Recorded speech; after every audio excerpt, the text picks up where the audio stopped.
안녕하세요. 시계를 좋아하는 히보입니다. 오늘은 알쓸 신잡이라는 타이틀을 가지고 썸마 구매 시에 알아두면 쓸데있는 팁에 대해서 영상을 준비했습니다. 첫 번째로는 기본사항을 말씀드리고요. 두 번째로는 알쓸 신잡 팁을 드리는 것으로 영상을 진행하겠습니다. 기본사항 같은 경우에는 많은 분들이 알고 계실 수 있지만 언급하고 넘어가는 것으로 하겠습니다. 첫 번째 기본사항 같은 경우에는 시리얼 넘버의 확인이고요. 시리얼 넘버와 인그레이빙의 일치 여부를 확인하셔야 합니다. 지금 이 사진에서 보실 때 이쪽 부분을 인그레이빙이라고 하는데요. 시계 안에 레이저로 각인시켜 놓은 것을 얘기합니다. 이쪽 6시 부분에 보게 되시면 시계에 시리얼 넘버가 있어요. 잠깐 예전 모델에 대해서 말씀을 드리자면, 예전 모델 같은 경우에는 이 시계 몸통, 이 몸통 부분에 시리얼 넘버를 새겨 놓았었는데, 새롭게 이제 버전이 발매되면서 인그레이빙으로 바뀌자 많은 사람들이 굉장히 좋아했어요. 이 롤렉스 같은 경우에는 특히나 좀 중고 거래가 활발한 모델인데, 예전 같은 경우에는 시리얼 넘버를 확인하려면 줄을 이제 빼서 그 카드 넘버와 일치하는지를 봤어야 되는데, 지금은 굉장히 간단해졌죠. 아마 그래서 이 인그레이빙으로 바뀐 거를 좋아하는 이유 중에 하나가 아니었을까 생각합니다. 다시 본론으로 넘어와서 이 6시 쪽에 있는 이 시리얼 넘버와 카드에 있는 이 시리얼 넘버가 일치하시는지를 확인을 하세요. 그렇게 되면은 거의 제 생각에는 최소 한 70-80% 정도는 정품에 대한 검증이 끝났다라고 보셔도 무방할 것 같습니다. 요새 같은 경우에는 카드도 위조를 하기는 하는데, 어느 정도는 신뢰를 가지셔도 무방하다고 보시면 될 것 같습니다. 다음은 6시 방향의 왕관입니다. 여기 사진을 보시게 되면 잘 안 보이실 수도 있는데, 이쪽 부분이에요. 6시 부분에 보시면 롤렉스에서는 글라스에다가 왕관을 각인을 시켜놨어요. 이 부분 같은 경우에는 진짜 너무 조금해서 사실 제가 생각할 때는 한 0.2mm 정도 될 것 같은데 정말 안 보여요. 그리고 특히나 이 서브마리너 모델 같은 경우에는 여기 보시는 이 하얀색 인덱스하고 겹쳐서 이게 보이질 않아요. 그래서 약간 좀 틀어서 봐야지만 보이는 그런 수준인데, 매장 직원분한테 어디 있는지 좀 물어봐서 한번 체크를 해보시는 것을 추천드립니다. 물론 다 정품은 가지고 있어요. 그리고 심지어 가품들도 이 각인을 해서 나오는데, 가품들은 이 왕관이 굉장히 선명하게 찍혀서 그냥 비틀어서 보지 않더라도 그냥 바로 보입니다. 근데 진품 같은 경우에는 이거를 굉장히 좀 주의 깊게 봐야만 보이는 수준이에요. 다음 세 번째로는 유격 확인입니다. 유격이란 기계 작동 장치의 헐거운 정도를 의미하고요. 틈이라고 보시면 될 것 같습니다. 롤렉스 같은 경우에는 마감이 굉장히 뛰어난 걸로 유명하기 때문에 이 부분까지는 크게 신경 안 쓰셔도 되기는 하지만, 가끔 후기에 올라오는 걸 보면 시계에 유격이 좀 있었다라는 그런 후기들도 가끔 보이기는 해요. 그래서 시계를 구매를 하실 때 유격을 한번 확인을 해보시는 걸 추천드리고요. 이 러그하고 브레이슬릿 연결되는 이 부분과 베젤의 아랫부분에 이제 이 유격이 있는지 한 번쯤은 체크를 해보고 구매를 하시는 걸 추천드립니다. 예, 지금까지는 기본 사항을 말씀드렸고요. 지금부터는 이제 제가 알쓸 신잡 팁이라고 해서 조금은 쓸모 없을 수도 있는데 아시면은 나쁘진 않을 거예요. 그래서 첫 번째로는 시계는 뽑기운이라는 말씀을 드리고 싶은데요. 이것 같은 경우에는 아시는 분들도 있고 모르시는 분들도 있을 텐데, 제가 한 초등학교 한 1, 2학년 때쯤까지는 저는 있었던 것 같아요.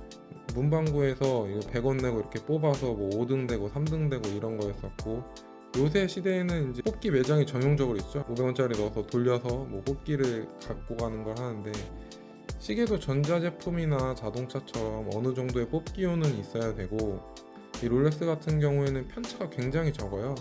그래서 웬만하면 좋은 것을 뽑으실 수 있지만, 제가 지금 이 말씀드리는 알쓸 신잡 팁에서는 이런 뽑기운이 좀 작용을 해야지 좋은 것을 뽑으실 수 있다는 의미에서 이 화면을 넣어봤습니다. 첫 번째로는 야광점의 12시이고요. 이 베젤 야광점의 12시 부분이 유격 없이 정확하게 딱 맞는지를 체크해 보시는 걸 추천드립니다. 말씀드리는 부분이 이 부분입니다. 이게 야광점이라고 불리는데요. 이 부분에 있는 이 삼각형의 끝부분이 지금 가려서 안 보이는데 이쪽 이 12시 부분의 끝부분과 일치를 하는지 좀 한번 체크를 해보세요. 이 부분 같은 경우에는 이 베젤이 좀 돌면서 유격이 어느 정도 있을 수밖에 없기 때문에 딱 하고 맞는 경우를 발견하기는 쉽지 않으실 거고, 이렇게 약간 좀 돌려서 12시 이 눈금에만 들어와도 성공적인 뽑기였다 라고 말씀드릴 수 있을 것 같아요. 다음 두 번째로는 인그레이빙의 12시 왕관입니다.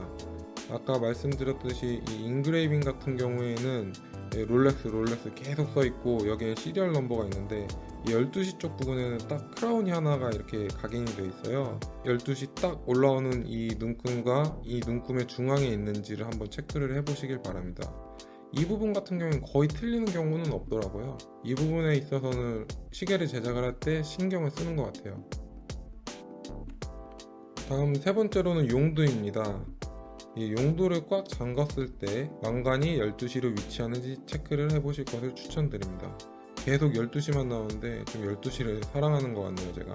지금 제가 이 빨갛게 원으로 표시해 놓은 부분이 용도인 건 다들 아실 테고요. 용도 안에는 이런 식으로 왕관이 있어요.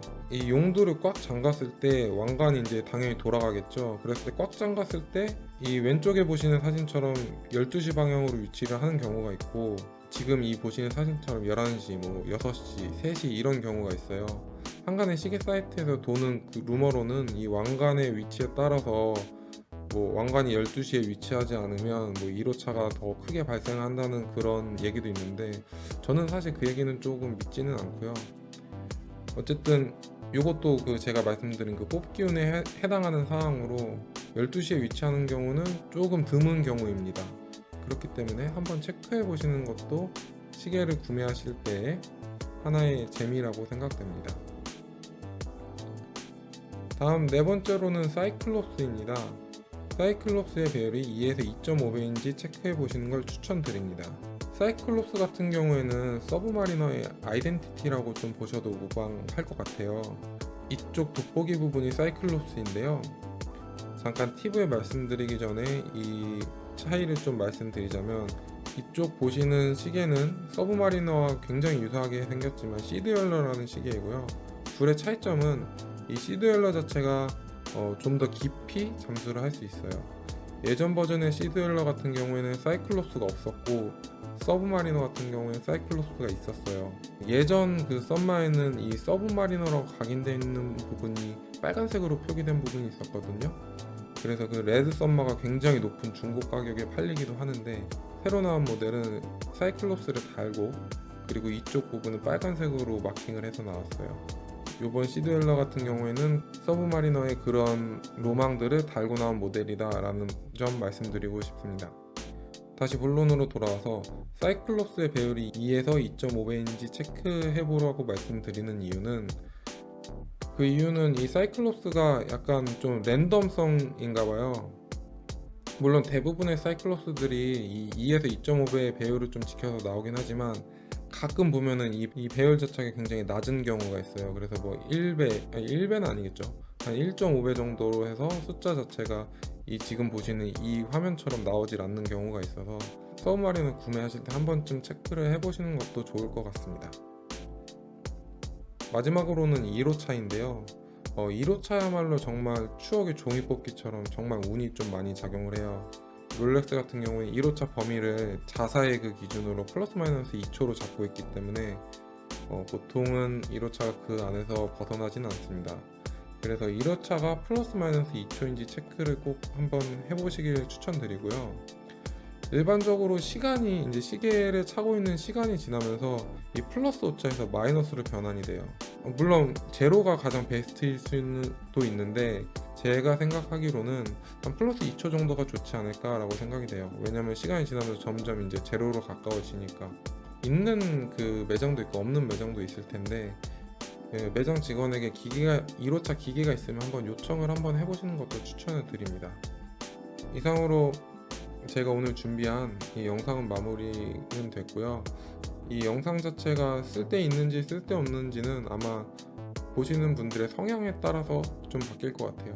뭐 어떤 분 같은 경우에는 뭐 이런 것까지 신경 써 하시는 분이 있을 거고, 어떤 분 같은 경우에는 아 이런 게 있었네 라고 하시는 분들도 있을 것 같아요.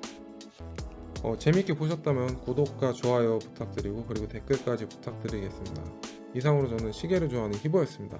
감사합니다.